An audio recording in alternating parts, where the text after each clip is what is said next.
Hello everyone, welcome to the channel current affairs by Ravi. और आज के इस वीडियो में मैं डिस्कस करूंगी वीकली करंट अफेयर, यानी कि 1 से लेकर 7 जनवरी 2024 के बीच का आपका जितना भी इम्पोर्टेंट अपडेट है रिलेटेड टू करंट अफेयर, इसको मैं डिस्कस करने वाली हूँ।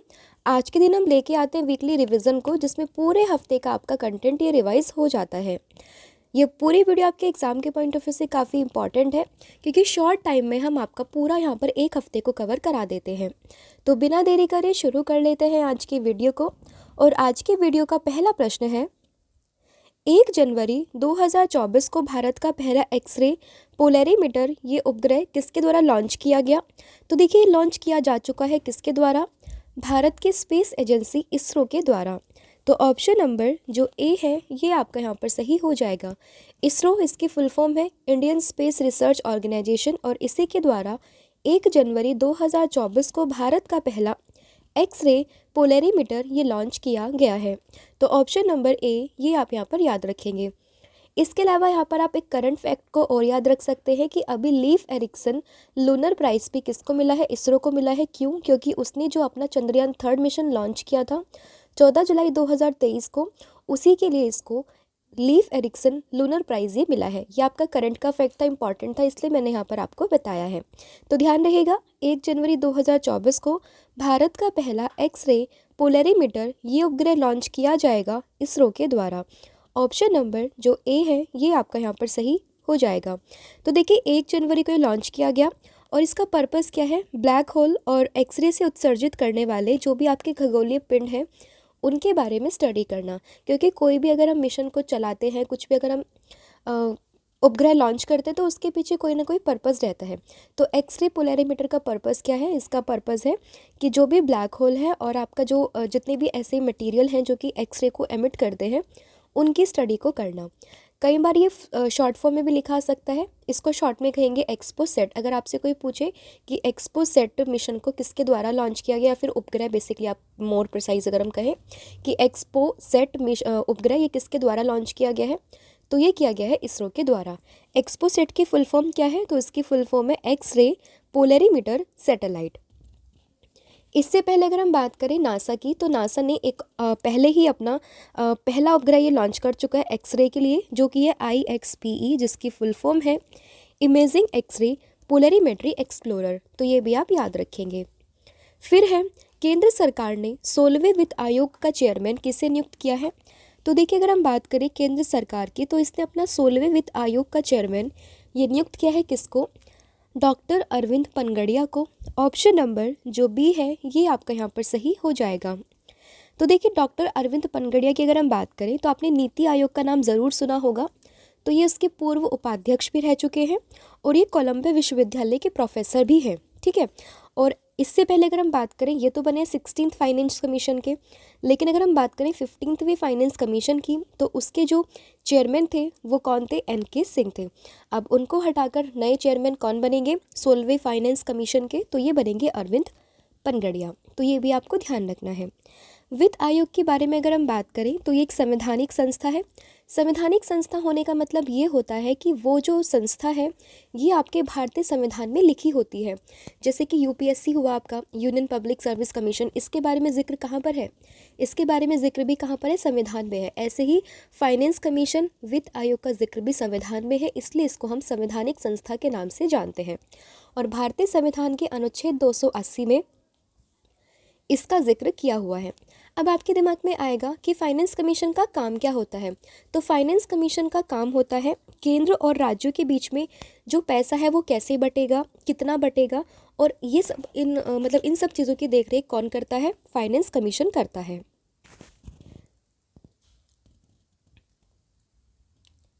फिर है सैन्य अभ्यास जो है आपका डेजर्ट साइक्लोन 2024। नाम आपको ध्यान रखना है, डेजर्ट साइक्लोन 2024। ये भारत और किस देश के बीच में हुआ है?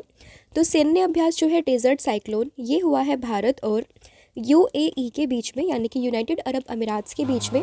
तो ऑप्शन नंबर जो ए है ये आप यहाँ पर ध्यान रखेंगे कि डेजर्ट साइक्लोन 2024 ये हुआ है भारत और UAE के बीच में। अब देखिए, भारत और UAE के बीच में ये हुआ है, कब से कब तक होना है? तो 2 जनवरी से लेकर 15 जनवरी 2024 तक ये होगा। कहाँ पर? राजस्थान के थार रेगिस्तान में। और इसका उद्देश्य क्या है? तो इसका उद्देश्य है शहरी परिचालन में सर्वोत्तम प्रथाओं को सीखना और उनको साझा करना। फिर है विश्व में दूसरा सबसे बड़ा इस्पात उत्पादक देश ये कौन सा बना है? तो देखिए विश्व में सबसे बड़ा इस्पात उत्पादक देश ये बना है भारत। तो ऑप्शन नंबर जो डी है ये आपका यहाँ पर सही हो जाएगा कि विश्व में दूसरा सबसे बड़ा इस्पात उत्पादक देश ये बन गया है भारत। तो ऑप्शन नंबर जो डी है ये आप यहाँ पर याद रखेंगे।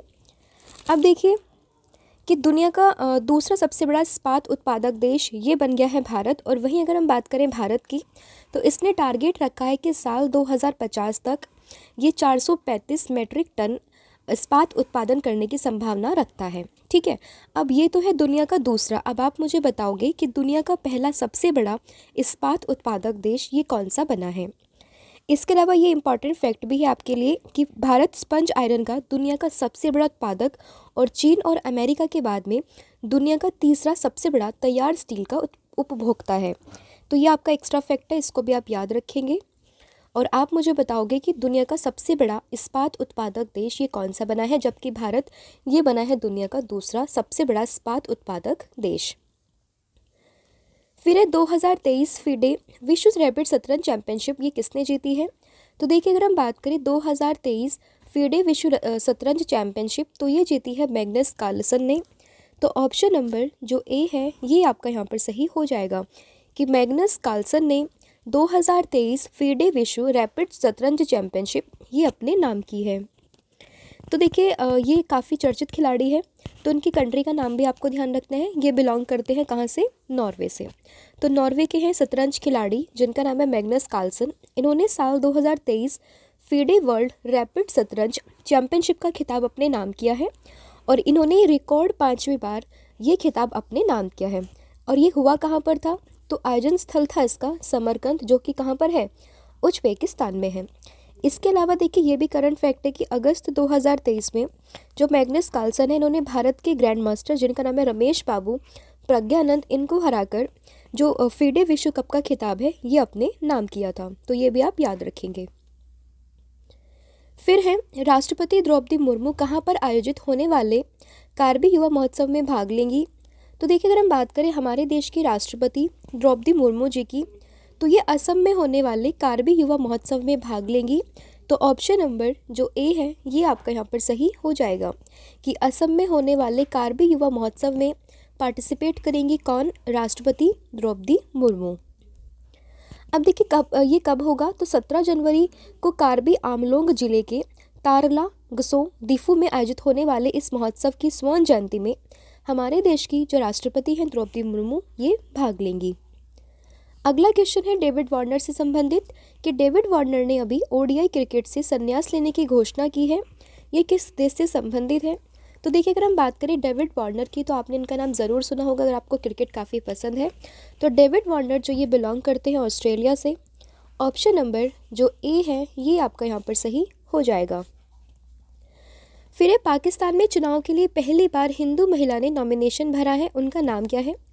तो देखिए पाकिस्तान में चुनाव के लिए पहली बार अगर किसी हिंदू महिला ने नॉमिनेशन भरा है तो ये क्वेश्चन आपके लिए इंपॉर्टेंट हो जाता है। तो उनका नाम आपको बताना है। तो उनका नाम है डॉक्टर सवीरा प्रकाश। तो ऑप्शन नंबर जो डी है ये आपका यहाँ पर सही हो जाएगा।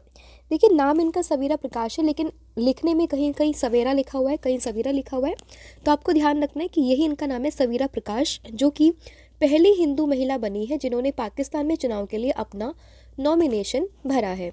तो ऑप्शन नंबर डी ये आपका यहाँ पर सही हो जाएगा। अब देखिए पाकिस्तान में 16वीं नेशनल असेंबली के सदस्यों के चुनाव के लिए 8 फरवरी 2024 को आम चुनाव होने वाले हैं और पहली बार एक हिंदू महिला पाकिस्तान में आम चुनाव लड़ने जा रही है और इस महिला का नाम है सवेरा प्रकाश। ये भी आपको ध्यान रखना है। फिर वाइस एडमिरल संजय जसजीत सिंह ने किस नौसेना कमान का कार्यभार संभाला है? तो देखिए अगर हम बात करें वाइस एडमिरल संजय जसजीत सिंह की तो इन्होंने अभी जो पदभार संभाला है वो संभाला है पश्चिमी नौसेना का। तो ऑप्शन नंबर जो ए है ये आपका यहाँ पर सही हो जाएगा कि पश्चिमी नौसेना का पदभार ये अभी संभाला है वाइस एडमिरल संजय जसजीत सिंह ने। तो ऑप्शन नंबर ए ये आपका यहाँ पर सही हो जाएगा। और इससे पहले अगर हम बात करें संजय जसजीत सिंह की, तो ये नौसेना स्टाफ के उप प्रमुख के रूप में भी इन्होंने कार्य किया है। तो ये क्वेश्चन भी आपके लिए इंपॉर्टेंट हो जाता है, तो ये भी आप ध्यान रखेंगे।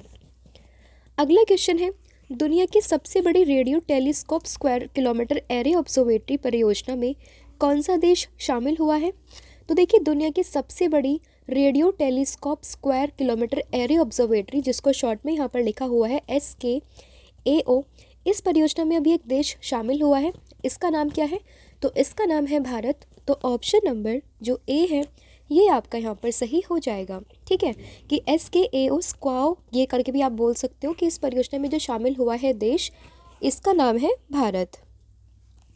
देखिए, भारत 1250 करोड़ रुपए के बजट के साथ में खगोलीय घटनाओं का अध्ययन करने के लिए दुनिया की सबसे बड़ी radio telescope array square kilometre array observatory परियोजना में शामिल हो गया है। और जो SKAO ये एक अंतर्राष्ट्रीय प्रयास है और भारत की भागीदारी पुणे स्थित national centre for radio astrophysics के माध्यम से ये करता है। अगला क्वेश्चन है आपका, पद्म भूषण विजेता प्रोफेसर वेद प्रकाश नंदा का अभी हाल ही में निधन हुआ।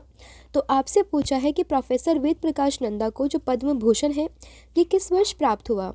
तो अभी इनका निधन हुआ है प्रोफेसर वेद प्रकाश नंदा का, और इन्हें जो ये अवार्ड है पद्म भूषण ये मिला था साल 2018 में। तो ऑप्शन नंबर जो बी है ये आपका यहाँ पर सही हो जाएगा। तो देखिए, प्रोफेसर वेद प्रकाश नंदा भारतीय प्रवासी जगत के एक महान व्यक्तित्व का निधन हो गया और वो अपने पीछे साहित्य, शिक्षा, अंतर्राष्ट्रीय कानून में गहन योगदान की विरासत छोड़ गए हैं। भारतीय मूल के अमेरिकी शिक्षाविद नंदा अंतर्राष्ट्रीय कानून के विशेषज्ञ थे और उन्हें साल 2018 में पद्म भूषण से सम्मानित किया गया था। फिर है विश्व पारिवारिक दिवस यानी कि ग्लोबल फैमिली डे, ये कब मनाया गया है? तो देखिए, अगर हम बात करें ग्लोबल फैमिली डे यानी कि विश्व पारिवारिक दिवस, तो ये बनता है हर साल 1 जनवरी को। तो ऑप्शन नंबर जो ए है ये आपका यहाँ पर सही हो जाएगा। तो देखिए, 1 जनवरी यानी कि नए साल के दिन विश्व पारिवारिक दिवस मनाया जाता है और इसे हम विश्व शांति दिवस भी कहते हैं। थीम आपके लिए हर एक डे की इम्पॉर्टेंट हो जाती है। तो इसकी थीम है परिवार एक साथ एक उज्जवल भविष्य के लिए लचीलापन निर्माण, यानी कि families together building resilience for a brighter future. अगला क्वेश्चन है आपका, ITC ने तंबाकू किसानों को जलवायु चुनौतियों से बचाने हेतु स्काईमेट और किस कंपनी के साथ में समझौता किया है? तो देखिए, अगर हम बात करें ITC, तो ITC कंपनी है जिसने तंबाकू किसानों को जलवायु चुनौतियों से बचाने के लिए स्काईमेट के साथ और किस कंपनी के साथ समझौता किया है? तो इसने किया है माइक्रोसॉफ्ट के साथ मिलकर। तो ऑप्शन नंबर जो ए है ये आपका यहाँ पर सही हो जाएगा। तो ध्यान रहेगा, ITC ये स्काईमेट और साथ ही में माइक्रोसॉफ्ट के साथ मिलकर इसने एक समझौता किया है जो कि जलवायु चुनौतियों से बचाने के लिए तंबाकू किसानों के लिए काफ़ी मददगार साबित होने वाला है।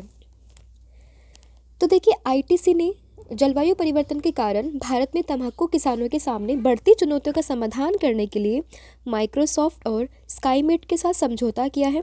इसका लक्ष्य क्या है? तो लक्ष्य है किसानों को सशक्त बनाना और तंबाकू की खेती पर चरम मौसम की घटनाओं के प्रभाव को कम करना। अगला क्वेश्चन है आपका, उत्तर प्रदेश के किस शहर में बालिकाओं के लिए पहले सैनिक स्कूल का उद्घाटन किया गया? तो मोस्ट इम्पॉर्टेंट क्वेश्चन है।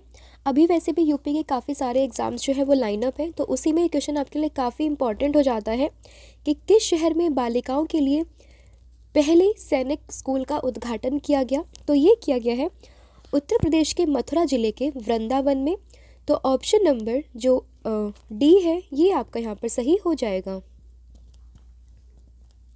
तो देखिए, रक्षा मंत्री है राजनाथ सिंह, इन्होंने 1 जनवरी 2024 को उत्तर प्रदेश में मथुरा के वृंदावन में बालिकाओं के लिए पहले सैनिक स्कूल जिसका नाम है सविंद गुरुकुलम बालिका सैनिक स्कूल का उद्घाटन किया है। तो ये आपको ध्यान रखना है, स्कूल का नाम भी आपके लिए इम्पोर्टेंट हो जाता है। अगला क्वेश्चन है, कांगो लोकतांत्रिक गणराज्य के नए राष्ट्रपति कौन बने हैं? तो देखिए, अगर हम बात करें कांगो लोकतांत्रिक गणराज्य की, तो इसके जो नए राष्ट्रपति बने हैं ये बने हैं फेलिक्स त्सेसिकेदी। तो ऑप्शन नंबर जो डी है ये आपका यहाँ पर सही हो जाएगा। तो देखिए, डेमोक्रेटिक रिपब्लिक ऑफ कांगो के राष्ट्रपति फेलिक्स त्सेसिकेदी ने एक बार फिर से लगभग 73% वोटों के साथ जीत हासिल की है और उसी के साथ ये बने हैं फिर से राष्ट्रपति कहाँ के, कोंगो के। अगर हम बात करें कोंगो लोकतांत्रिक गणराज्य की, तो इसकी राजधानी है किकाशा और मुद्रा है यहाँ की कांगोलस फ्रैंक। अगला क्वेश्चन है, स्कॉटिश जूनियर ओपन अंडर 19 का खिताब ये किस स्क्वैश खिलाड़ी ने जीता है? तो देखिए, अगर हम बात करें स्कॉटिश जूनियर ओपन अंडर 19 का खिताब, तो ये जीता है अनाहत सिंह ने। तो ऑप्शन नंबर जो डी है ये आपका यहाँ पर सही हो जाएगा। इमेज में आप देख सकते हैं ये है अनाहत सिंह, तो इन्होंने ही स्कॉटिश जूनियर ओपन अंडर 19 का खिताब ये अपने नाम किया है। तो देखिए, भारत की युवा स्क्वैश खिलाड़ी है अनाहत सिंह, इन्होंने एडिनबर्ग जो कि स्कॉटलैंड में है, यहाँ पर 2023 स्कॉटिश जूनियर ओपन स्क्वैश में महिला अंडर 19 का खिताब ये अपने नाम किया है और अनाहत ने जो है वो रॉबिन मैक अल्पाइन को हराकर ये खिताब अपने नाम किया है। ठीक है, अगला क्वेश्चन है, किस राज्य के हटी समुदाय को अनुसूचित जनजाति का दर्जा मिला है? तो देखिए, ये भी क्वेश्चन काफ़ी इंपॉर्टेंट हो जाते हैं कि किस समुदाय को जो है वो एसटी यानी कि जो शेड्यूल्ड ट्राइब है इसका दर्जा मिला है। तो जो हाटी समुदाय है ये आपको ध्यान रखना है, कहाँ की है ये? तो हाटी समुदाय ये है आपके हिमाचल प्रदेश से। तो ऑप्शन नंबर जो ए है ये आपका यहाँ पर सही हो जाएगा। तो देखिए, सिरमौर जिले के ट्रांसगिरी में हटी समुदाय को हिमाचल प्रदेश सरकार के द्वारा अनुसूचित जनजाति का दर्जा ये प्राप्त हो गया है और लोकसभा ने दिसंबर 2022 में हटी समुदाय को एसटी जो कैटेगरी है आपकी उस सूची में शामिल करने का प्रस्ताव ये पारित किया था। फिर एक किस देश ने 2024 में ब्रिक्स की अध्यक्षता संभाली है? तो देखिए, अगर हम बात करें ब्रिक्स की अध्यक्षता, तो ये संभाली है 2024 में रशिया ने। तो ऑप्शन नंबर जो बी है ये आपका यहाँ पर सही हो जाएगा। अब देखिए, हुआ क्या है मैं आपको थोड़ा बता देती हूँ।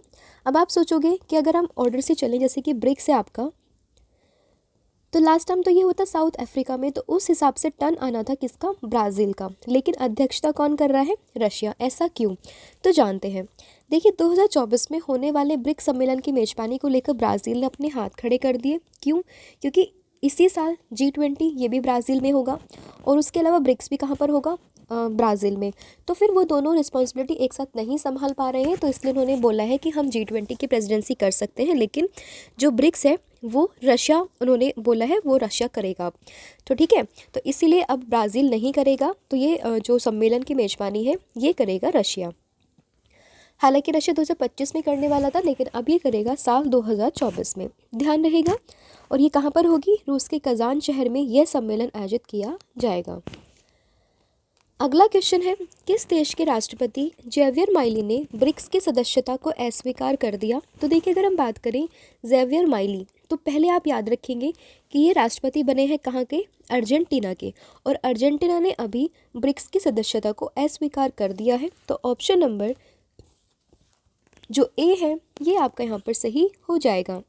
तो देखिए, अर्जेंटीना के राष्ट्रपति जो हैं जेवियर माइली, इन्होंने प्रमुख उभरती अर्थव्यवस्था के समूह जो कि आपका ब्रिक्स यानी कि ब्राज़ील, रशिया, भारत, चाइना और साउथ अफ्रीका, इसमें शामिल होने के निमंत्रण को आधिकारिक तौर पर अस्वीकार कर दिया है। यहाँ पर देखिए, होने वाले थे 6 देश शामिल। ठीक है, कौन कौन से? मिस्र, इथोपिया, ईरान, सऊदी अरब और UAE, और साथ ही में अर्जेंटीना। लेकिन अब अर्जेंटीना इससे वापस हो गया है, मतलब उसने मना कर दिया है कि वो नहीं ज्वाइन होएगा। तो अब सिर्फ 5 सदस्य ज्वाइन होंगे, ऑलरेडी 5 थे, तो टोटल अब सदस्य जो हो जाएंगे वो हो जाएंगे आपके कितने? यहाँ पर 10। ठीक है, तो यानी कि ब्रिक्स में अब नए 5 मेंबर जुड़ेंगे और इसी के साथ में जो ब्रिक्स है उसमें सदस्यों की संख्या ये हो जाएगी पूरी 10। और ये जो प्रस्ताव अस्वीकार किया है, किसने किया है? अर्जेंटीना के राष्ट्रपति जेवियर माइली ने इस जो है निमंत्रण को अस्वीकार कर दिया है। और कहाँ पर होगी अध्यक्षता? अभी मैंने आपको बताया 2024 में जो अध्यक्षता है ये करेगा रशिया। होनी ब्राज़ील में थी, लेकिन G20 भी ब्राज़ील में ही होगा, तो दोनों को एक साथ नहीं संभाल पाएंगे, इसलिए जो 24 की ब्रिक्स सम्मेलन है ये होगी रूस के कजान शहर में। अगला क्वेश्चन है आपका, 100 अरब डॉलर की संपत्ति पाने वाली पहली महिला कौन बनी है? तो 100 अरब डॉलर की संपत्ति पाने वाली पहली महिला ये बनी है फ्रांसुआ बेटनकोर्ट मायर्स। तो ऑप्शन नंबर जो ए है ये आपका यहाँ पर सही हो जाएगा। तो देखिए, ब्लूमबर्ग बिलियनियर्स इंडेक्स के अनुसार अगर हम बात करें तो लॉरियल, आपने प्रोडक्ट का नाम ज़रूर सुना होगा, उसी के उत्तराधिकारी हैं फ्रैंकोइस बेटनकोर्ट मायर्स। इन्होंने $100 बिलियन की ऐतिहासिक संपत्ति हासिल की है और इसीलिए ये बन गई है पहली महिला जिन्होंने $100 अरब की संपत्ति हासिल की है। अगला है यूरोपीय संघ आयोग के पूर्व अध्यक्ष का नाम क्या था, जिनका अभी हाल ही में निधन हो गया है। तो देखिए, अगर हम बात करें यूरोपीय संघ आयोग के पूर्व अध्यक्ष, तो इनका निधन हो गया है और इनका नाम था जैक्स डेलर्स। तो ऑप्शन नंबर जो ए है ये आपका यहाँ पर सही हो जाएगा। तो देखिए, यूरोपीय यूनियन के पूर्व प्रमुख हैं जैक्स डेलर्स। इनका 98 वर्ष की आयु में निधन हो गया और जैक्स डेलर्स यूरो मुद्रा के निर्माण में प्रमुख भूमिका उन्होंने निभाई थी। अगर हम बात करें यूरोपीय यूनियन की, तो इसकी स्थापना हुई थी साल 1993 में। मुख्यालय इसका ब्रसेल्स बेल्जियम में। अध्यक्ष इसकी वर्तमान में कौन है? उर्सुला वॉन डर लेyen। और संस्थापक देश की बात करें तो ये हैं Germany, France, Italy, Netherland, Belgium और लग्जमबर्ग। अगला क्वेश्चन है आपका, किस शहर में 12वें दिव्य कला मेला 2023 का उद्घाटन किया गया? तो देखिए, अगर हम बात करें 12वें दिव्य कला मेला 2023 का उद्घाटन, तो ये किया गया है सूरत में।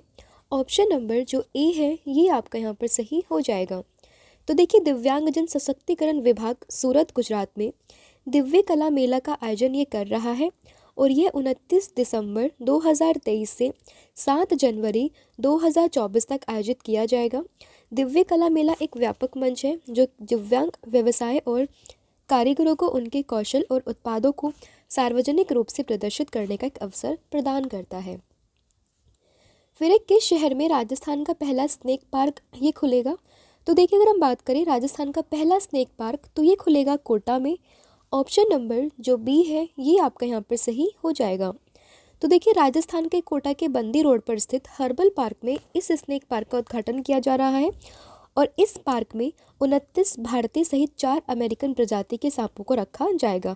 यानी कि इन टोटल अगर हम बात करें तो यहाँ पर 33 प्रजातियाँ जो है वो शामिल होंगी किसकी? सांपों की। और 2024 में कोटा को प्रदेश के पहले स्नेक पार्क की सौगात ये मिल जाएगी। फिर है उत्तर प्रदेश के अयोध्या धाम जंक्शन रेलवे स्टेशन का उद्घाटन ये किसके द्वारा किया गया? तो देखिए, उत्तर प्रदेश के अयोध्या धाम जंक्शन रेलवे स्टेशन का उद्घाटन ये किया गया है नरेंद्र मोदी जी के द्वारा। तो ऑप्शन नंबर जो ए है ये आपका यहाँ पर सही हो जाएगा। तो देखिए, प्रधानमंत्री नरेंद्र मोदी जी ने उत्तर प्रदेश में पुनर्निर्मित अयोध्या रेलवे स्टेशन का उद्घाटन किया, जिसे अब हम जानेंगे अयोध्या धाम जंक्शन के नाम से। पूर्व नाम इसका था अयोध्या जंक्शन और अब इसका नया नाम हो गया है अयोध्या धाम जंक्शन। ठीक है, अब आपके दिमाग में ये आएगा कि इतने सारे नाम ये परिवर्तित होते हैं, तो इनको परिवर्तित कौन करता है? तो ध्यान रखेंगे, स्टेशनों का जो नाम बदलना ये पूरी तरह से राज्यों का विषय है और इसलिए ऐसा करने का निर्णय पूरी तरह से राज्य सरकार पर निर्भर करता है, न कि भारतीय रेलवे पर। क्योंकि आप सोचोगे कि रेलवे स्टेशन का नाम चेंज हो रहा है तो कहीं ना कहीं इसमें भारतीय रेलवे का इन्वॉल्वमेंट होगा, पर ऐसा नहीं होता। इसमें पूरा का पूरा जो इन्वॉल्वमेंट होता है ये रहता है राज्य सरकार का। तो ध्यान रहेगा। तो इसमें याद रखेंगे कि नरेंद्र मोदी जी के द्वारा ही जो है इस स्टेशन का जो है वो उद्घाटन किया गया है। अगला क्वेश्चन है, भारत ने पहली बार कच्चा तेल खरीदने के लिए किस देश के साथ रुपए में भुगतान किया है? तो भारत ने पहली बार कच्चा तेल खरीदने के लिए यूएई के साथ में रुपए में भुगतान किया है, यानी कि यूनाइटेड अरब अमीरात के साथ में इसने रुपए में भुगतान किया है। तो ऑप्शन नंबर जो ए है ये आपका यहाँ पर सही हो जाएगा। तो दुनिया के तीसरे सबसे बड़े ऊर्जा उपभोक्ता भारत ने संयुक्त अरब अमीरात यानी कि यूएई से खरीदे गए कच्चे तेल के लिए पहली बार रुपए में भुगतान किया है और जिसका उद्देश्य है वैश्विक स्तर पर स्थानीय मुद्रा को बढ़ावा देना। फिर है मैन ऑफ द ईयर 2023 पुरस्कार से किसे सम्मानित किया गया है? तो देखिए, अगर हम बात करें मैन ऑफ द ईयर 2023 की, तो ये सम्मानित किया गया है एलपी हेमंत के श्रीनिवासुलु को। तो ऑप्शन नंबर जो ए है ये आपका यहाँ पर सही हो जाएगा कि एलपी हेमंत के श्रीनिवासुलु को मैन ऑफ द ईयर 2023 पुरस्कार से सम्मानित किया गया है। तो देखिए, लैटिन अमेरिका और कैरिबियन व्यापार परिषद के नवनियुक्त निदेशक श्री एलपी हेमंत के श्रीनिवासुलु को प्रतिष्ठित मैन ऑफ द ईयर 2023 पुरस्कार से सम्मानित किया गया और यह पुरस्कार भारत के गृह मंत्री श्री अमित शाह जी के द्वारा दिया गया है और यह सम्मान व्यापार, कूटनीति और वैश्विक आर्थिक संबंधों में श्री हेमंत के उत्कृष्ट योगदान की मान्यता के रूप में कार्य करता है। फिर है गृह मंत्रालय के द्वारा किस संगठन को अवैध संघ घोषित किया गया है। तो देखिए अगर हम बात करें गृह मंत्रालय की, तो इसने अभी मुस्लिम लीग जम्मू कश्मीर यानी कि मसरत आलम गुट को ये अवैध संघ घोषित किया है। तो ऑप्शन नंबर जो ए है ये आपका यहाँ पर सही हो जाएगा। तो देखिए गृह मंत्रालय ने मुस्लिम लीग जम्मू कश्मीर को एक गैर कानूनी संघ ये घोषित किया है और संगठन को आतंकवाद विरोधी गैर कानूनी गतिविधियाँ यानी कि आप इसमें याद रखेंगे इसकी रोकथाम अधिनियम 1967 की धारा 3(1) के तहत 5 साल के लिए गैर कानूनी घोषित किया है। गृह मंत्रालय की अगर हम बात करें तो इसके मुताबिक ये इसका कहना ये है कि यह संगठन और इसके सदस्य जम्मू कश्मीर में देश विरोधी और अलगाववादी गतिविधियों में शामिल हैं और इसीलिए इसको हमने एक गैर कानूनी संघ घोषित कर दिया है। अब आपने ये नाम सुना होगा UAPA। आप मुझे बताओगे इसकी फुल फॉर्म क्या होती है, ये इसी से संबंधित है, आप मुझे इसकी फुल फॉर्म बताओगे कमेंट सेक्शन में।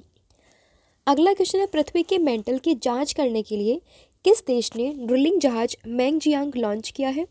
तो देखिए पृथ्वी की मेंटल एक जैसे लेयर होती है ना पृथ्वी की, तो उसमें जो लेयर है मेंटल, इसकी जांच करने के लिए किस देश ने जहाज मैंगजियांग को लॉन्च किया है। तो ये किया है चाइना ने। तो ऑप्शन नंबर जो ए है ये आपका यहाँ पर सही हो जाएगा। तो देखिए चाइना भूवैज्ञानिक सर्वेक्षण के द्वारा 150 अनुसंधान संस्थानों और कंपनियों के सहयोग से विकसित इस जहाज को चीनी भाषा में ड्रीम नाम दिया गया है और इसका लक्ष्य क्या है, पृथ्वी की परत में प्रवेश करना और मेंटल के रहस्यों को समझना जो इस अज्ञात क्षेत्र में मानवता के उद्घाटन प्रयास को चिन्हित करता है।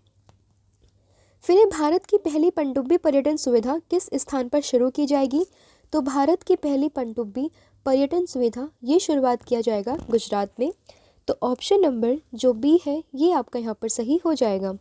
तो गुजरात द्वारका में भारत के पहले पनडुब्बी पर्यटन का अनावरण करेगा और इसका उद्देश्य है बेट द्वारिका के आसपास के मंत्र मुग्ध समुद्री जीवन का पता लगाना और द्वारिका शहर के तट पर एक पवित्र द्वीप है जो हिंदू धर्म के भीतर पौराणिक महत्व से भरा हुआ है। और ये जो पनडुब्बी पर्यटन उद्यम है वो आकर्षणों में विविधता लाने और व्यापक दर्शकों को आकर्षित करने का वादा भी करता है। फिर है चीन के नए रक्षा मंत्री कौन बने हैं। तो चीन के नए रक्षा मंत्री ये बने हैं डोंग जून। तो ऑप्शन नंबर जो डी है ये आपका यहाँ पर सही हो जाएगा।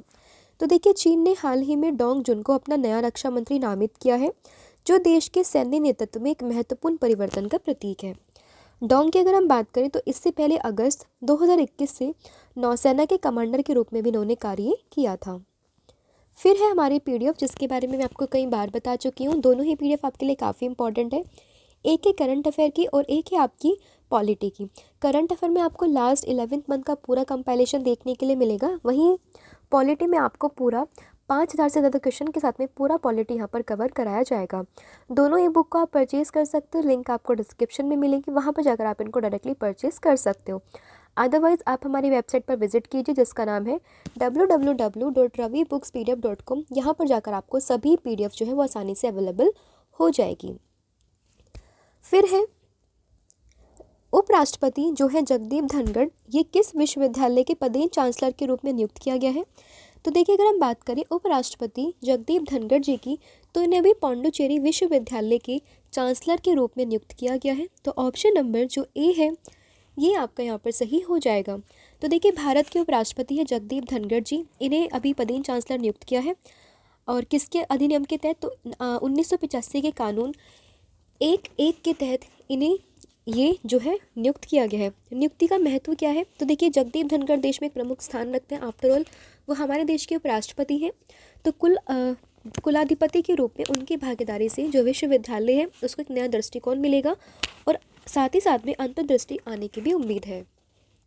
अगला क्वेश्चन है आपका, किस राज्य में हैताई अम्मन उत्सव का आयोजन किया गया। तो हैताई अम्मन उत्सव का आयोजन ये हुआ है तमिलनाडु में। ऑप्शन नंबर जो ए है ये आपका यहाँ पर सही हो जाएगा।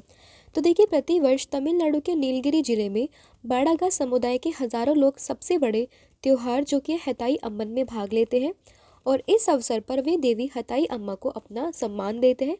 और देवी हैताई अम्मान के बारे में अगर हम बात करें तो वहाँ के लोग ये मानते हैं कि हर वर्ष उनकी रक्षा और उपकार करती है कौन, देवी हैताई अम्मा, और इसीलिए तमिलनाडु के लोग इस त्यौहार को मनाते हैं।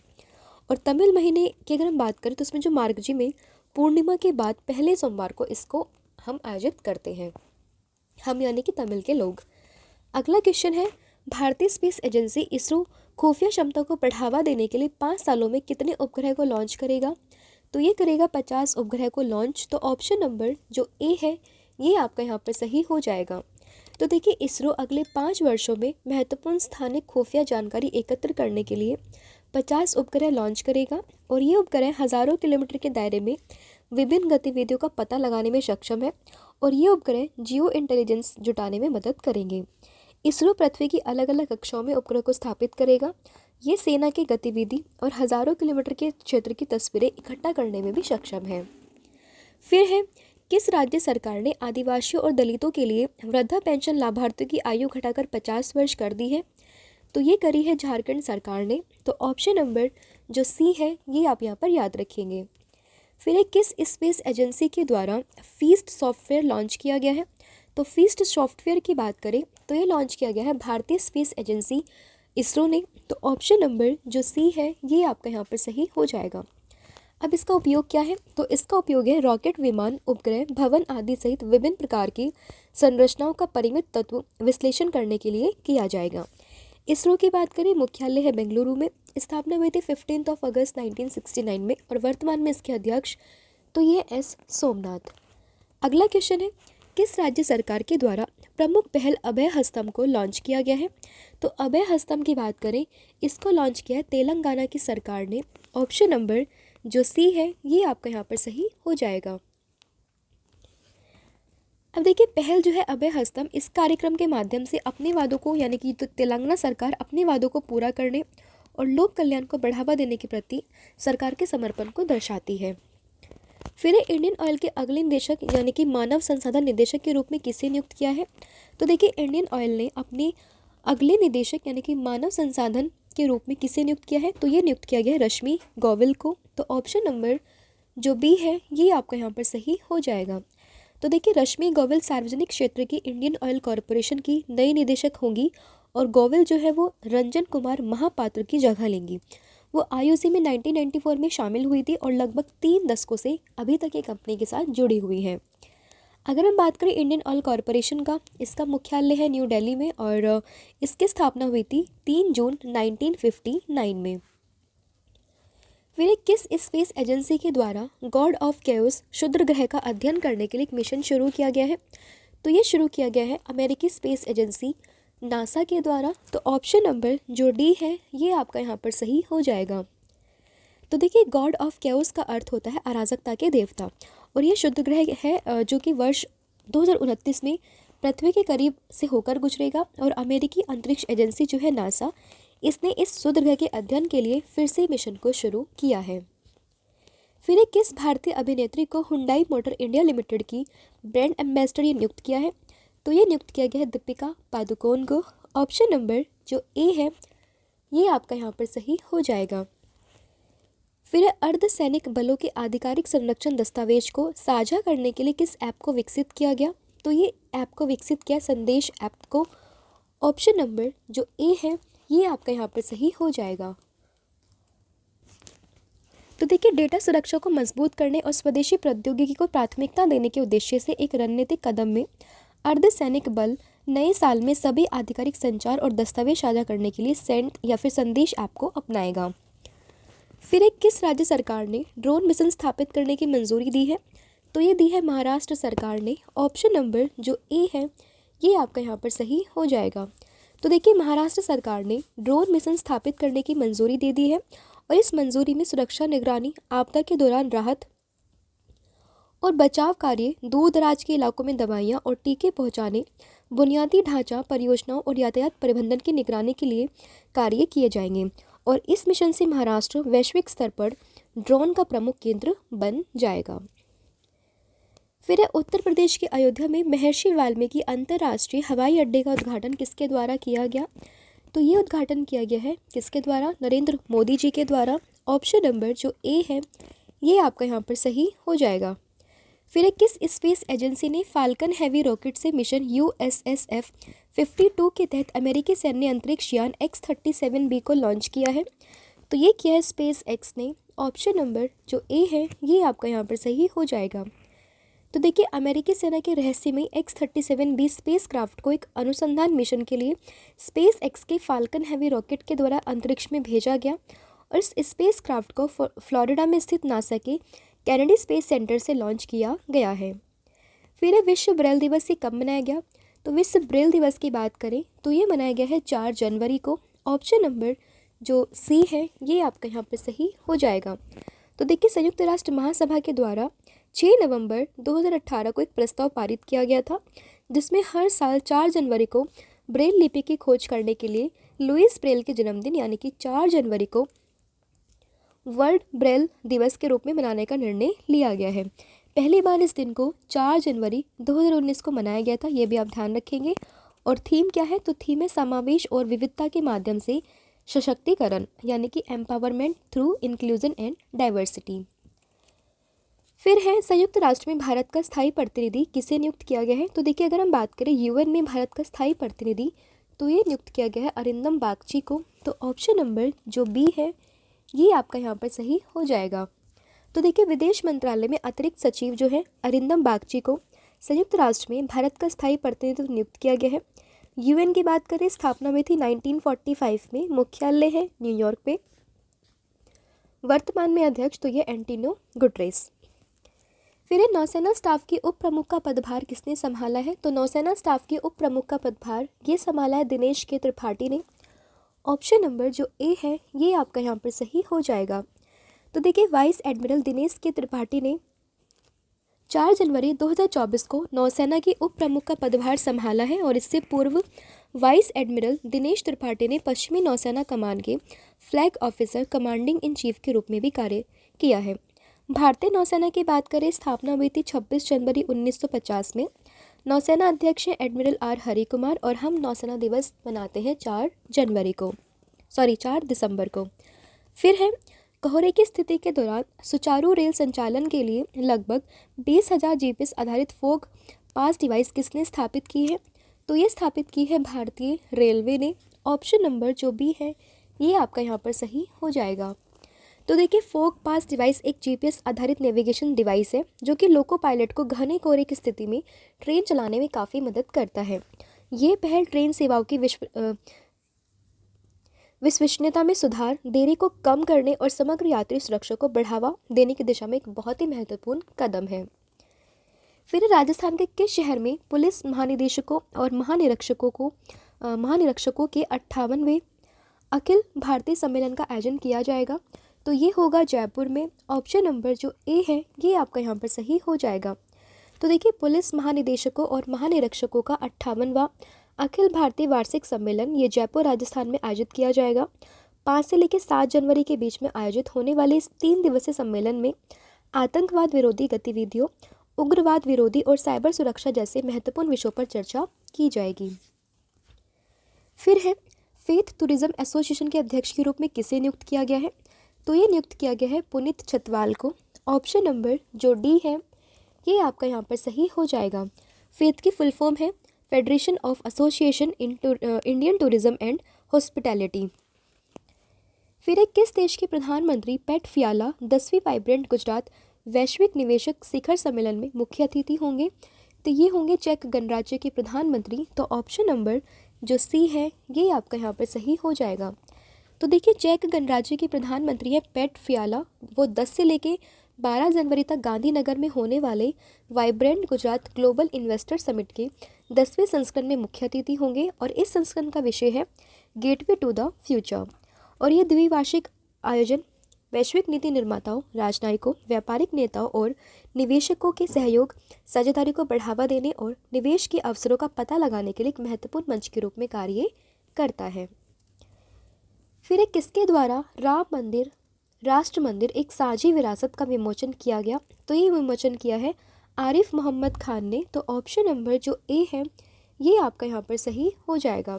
तो देखिए केरल के राज्यपाल आरिफ मोहम्मद खान, इन्होंने दिल्ली के रंग भवन सभागार में राम मंदिर राष्ट्र मंदिर एक साझी विरासत पुस्तक का विमोचन किया है, ये आप ध्यान रखेंगे। फिर तिरुचि यात्रा के दौरान किस व्यक्ति को पुस्तक Srirangam the resplendent kingdom of Rangaraj ये भेंट की गई है? तो ये भेंट की गई है हमारे देश के जो प्रधानमंत्री है नरेंद्र मोदी जी को, तो ऑप्शन नंबर जो ए है ये आपका यहाँ पर सही हो जाएगा। तो प्रधानमंत्री नरेंद्र मोदी को तिरुचि की यात्रा के दौरान भाजपा के राज्य अध्यक्ष के अन्नामलाई के द्वारा कॉफ़ी टेबल बुक पुस्तक जिसका नाम है Srirangam the resplendent kingdom of Rangaraj ये भेंट की गई है। और इस पुस्तक में श्री रंगनाथ स्वामी मंदिर के बारे में जानकारी ये दी गई है। फिर एक किसके द्वारा अबू धाबी में हिंदू मंदिर का उद्घाटन किया गया? तो देखिए अबू धाबी में हिंदू मंदिर का उद्घाटन ये किया है नरेंद्र मोदी जी ने। तो ऑप्शन नंबर जो सी है ये आपका यहाँ पर सही हो जाएगा। तो क्वेश्चन आप दोबारा सुनिए कि किसके द्वारा अबू धाबी में हिंदू मंदिर का उद्घाटन किया जाएगा? तो ये किया जाएगा नरेंद्र मोदी जी के द्वारा। ऑप्शन नंबर जो सी है ये आपका यहाँ पर सही हो जाएगा। तो देखिए यूएई की राजधानी जो है अबू धाबी, वहाँ पर पहला भव्य हिंदू मंदिर खुलने जा रहा है और इसका उद्घाटन करेंगे नरेंद्र मोदी जी। और साथ ही में प्रमुख महंत स्वामी जी के द्वारा 14 फरवरी 2024 को इसका उद्घाटन किया जाएगा। यहाँ पर ध्यान देने वाली बात यह है कि ये अबू धाबी का पहला हिंदू मंदिर है जो अल वाकवा जगह पर 20,000 वर्ग किलोमीटर की ज़मीन पर बना हुआ है। फिर प्रधानमंत्री के द्वारा किस राज्य में 400 करोड़ रुपए के फास्ट रिएक्टर प्लांट का उद्घाटन किया गया? तो ये उद्घाटन किया गया है कहाँ पर? ये उद्घाटन किया गया है आपका तमिलनाडु में। तो ऑप्शन नंबर जो ए है ये आपका यहाँ पर सही हो जाएगा। तो प्रधानमंत्री श्री नरेंद्र मोदी जी ने तमिलनाडु के तिरुचिरापल्ली में 20,000 करोड़ रुपए से अधिक की विकास परियोजना का उद्घाटन राष्ट्र को समर्पित और शिलान्यास किया है। और विकास परियोजना में तमिलनाडु में रेल, सड़क, तेल और गैस तथा पोत परिवहन जैसे क्षेत्र भी शामिल हैं। फिर रक्षा मंत्रालय ने सैन्य उपकरणों के लिए कितने करोड़ रुपए के अनुबंध पर हस्ताक्षर किए हैं? तो ये किए 802 करोड़ रुपए के अनुबंध पर हस्ताक्षर। तो ऑप्शन नंबर जो बी है ये आपका यहाँ पर सही हो जाएगा। तो देखिए भारत सरकार के रक्षा मंत्रालय ने सैन्य उपकरणों की खरीद के लिए लगभग 802 करोड़ रुपए के अनुबंध पर हस्ताक्षर किए हैं। और रक्षा मंत्रालय के अनुसार इस सैन्य उपकरणों का निर्माण स्वदेशी निर्माताओं से प्राप्त उपकरणों और उप प्रणाली के साथ किया जाएगा। इससे स्वदेशी विनिर्माण को बढ़ावा मिलेगा और आत्मनिर्भर भारत के दृष्टिकोण को साकार करने में भी मदद मिलेगी। अगला क्वेश्चन है, किस राज्य की चिलिका झील में वार्षिक पक्षी गणना ये शुरू की गई है? तो ये हुई है उड़ीसा में। ऑप्शन नंबर ए आपका यहाँ पर सही हो जाएगा। तो देखिए उड़ीसा की चिलिका झील में ये गणना शुरू हुई है और ये चिलिका झील एशिया की सबसे बड़ी खारे पानी की झील है। फिर किस राज्य की सरकार ने गुणोत्सव 2024 ये लॉन्च किया है?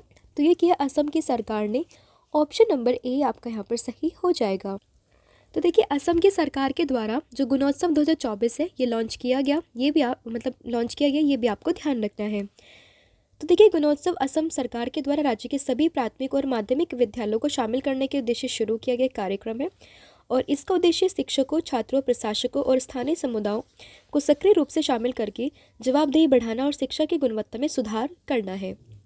फिर फाल्कन 9 रॉकेट से लॉन्च होने वाला भारत का पहला उपग्रह कौन सा है? तो ये है GSAT-20। Option number D. तो देखिए स्पेस एक्स के फाल्कन 9 रॉकेट से लॉन्च होने वाला ये भारत का पहला मिशन होगा।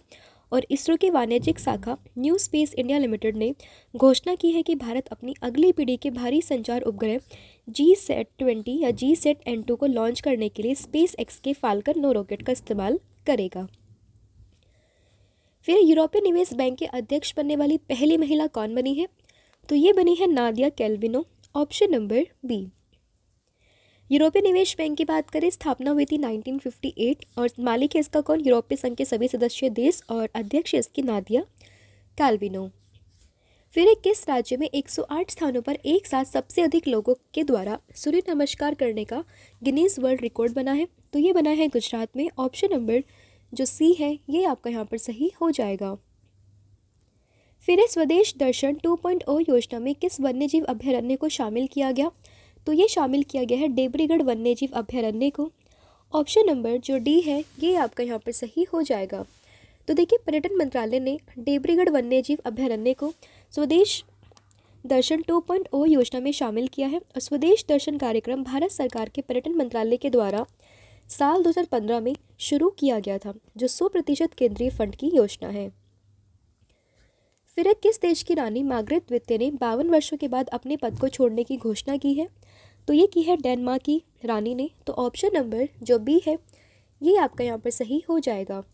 तो देखिए डेनमार्क की महारानी मार्गरेट द्वितीय ने राजगद्दी छोड़ने की घोषणा की है और इसी के साथ में ये कब छोड़ेंगी अपना पद, तो 14 जनवरी को ये अपना पद छोड़ देंगी। फिर एक किस खिलाड़ी को puberty athlete of the year award 2023 के लिए चुना गया, तो ये चुने गए हैं विराट कोहली। ऑप्शन नंबर जो ए है ये आपका यहाँ पर सही हो जाएगा। फिर एक किस देश ने हिम तेंदुए को अपना राष्ट्रपति घोषित किया है, तो ये किया किर्गिस्तान ने। ऑप्शन नंबर ए ये आपका यहाँ पर सही हो जाएगा। तो देखिए हिम तेंदुआ यानी कि स्नो लेपर्ड अब मध्य एशियाई देश जो है आपका किर्गिस्तान, इसका राष्ट्रीय बन गया है और राष्ट्रपति ने किर्गिज गणराज्य के मंत्रिमंडल को हिम तेंदुए राष्ट्रीय प्रतीक के रूप में स्वीकार करने, इसकी आबादी और पारिस्थितिकी तंत्र की रक्षा करने, विभिन्न स्तरों पर प्रतीक के उपयोग के लिए एक लोगो और विकल्प तैयार करने तथा वैश्विक हिम तेंदुआ एवं पारिस्थितिकी तंत्र संरक्षण कार्यक्रम की वैचारिक सामग्री को परिभाषित करने के निर्देश भी दिए हैं। किस देश की पुलिस ने आवाम से आवाम के लिए पोर्टल लॉन्च किया है, तो ये किया जम्मू कश्मीर की पुलिस ने। ऑप्शन नंबर ए ये आपका यहाँ पर सही हो जाएगा। इसका मकसद क्या है, तो इसका मकसद है जनता की शिकायतों का निवारण ये सुनिश्चित करेगा। फिर एक कौन सा देश डिजिटल शेंगेन वीज़ा जारी करने वाला पहला यूरोपीय संघ देश बन गया है, तो ये बना है फ्रांस। ऑप्शन नंबर ए ये आपका यहाँ पर सही हो जाएगा। तो देखिए फ्रांस 2024 पेरिस ओलंपिक के लिए ओलंपिक वाणिज्य दूतावास के माध्यम से पूर्ण रूप से डिजिटल शेंगेन वीज़ा लॉन्च करके यूरोपीय संघ का नेतृत्व करता है और 1 जनवरी से चालू ऑनलाइन प्रणाली 70,000 वीज़ा की प्रक्रिया करती है और एक अग्रणी कदम में फ्रांस पेरिस में 2024 ओलंपिक और पैरा ओलंपिक खेलों के लिए पूरी तरह से डिजिटल शेंगेन वीज़ा पेश करने वाला पहला यूरोपीय संघ सदस्य बन गया है। फिर एक किसे कुवेम्पु राष्ट्रीय पुरस्कार 2023 से सम्मानित किया गया, तो ये है कौन, इनका नाम है शीर्षेंदु मुखोपाध्याय। ऑप्शन नंबर ए आपका यहाँ पर सही हो जाएगा। तो प्रसिद्ध बंगाली लेखक है शीर्षेंदु मुखोपाध्याय। इनको दिवंगत कवि कुवेम्पु के सम्मान से में भारतीय भाषाओं में उनके महत्वपूर्ण योगदान का जश्न मनाते हुए ये पुरस्कार दिया गया है। ये क्वेश्चन आपका रिपीट हो गया है। अगला क्वेश्चन है किस वरिष्ठ अधिकारी ने विशेष मंत्रालय के प्रवक्ता का पद संभाला है, तो देखिए अगर हम बात करें विदेश मंत्रालय के प्रवक्ता का पद, तो ये संभाला है किसने, ये संभाला है रणधीर जायसवाल ने। ऑप्शन नंबर जो ए है ये आपका यहाँ पर सही हो जाएगा। फिर एडिडास चीन के बाहर भारत के किस राज्य में अपना पहला एशिया जीसीसी स्थापित करेगा, तो ये स्थापित करेगा तमिलनाडु में। ऑप्शन नंबर ए ये यहाँ पर सही हो जाएगा। तो देखिए प्रसिद्ध एथलेटिक फुटवेयर और परिधान दिग्गज कंपनी है एडिडास, वो चीन के बाहर एशिया में पहला और एकमात्र वैश्विक क्षमता केंद्र स्थापित करके अपना वैश्विक परिचालन को बढ़ाने के लिए रणनीतिक कदम उठा रहा है।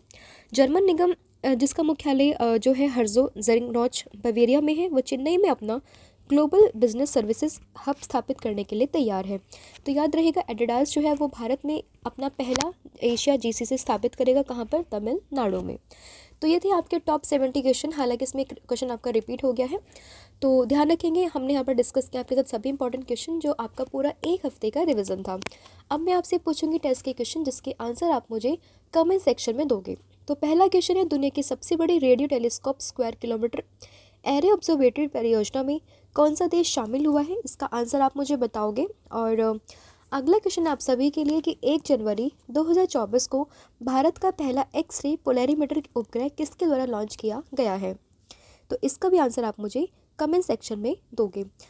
और इसके साथ में जो भी आपको इंपॉर्टेंट फैक्ट पता है, जो भी मैंने बीच में क्वेश्चन पूछे, उन सभी के आंसर भी आप मुझे बताएंगे कमेंट सेक्शन में। आज के लिए इतना ही है। इसके अलावा पीडीएफ मैं आपको ऑलरेडी बता चुकी हूँ, आप इनको परचेज कर सकते हैं, लिंक आपको डिस्क्रिप्शन में मिल जाएगी। वेबसाइट को विजिट कीजिए जो कि है www.ravibookspdf.com। तो आज के लिए इतना ही। Thank you so much, have a good day and wish you all the very best for your exams.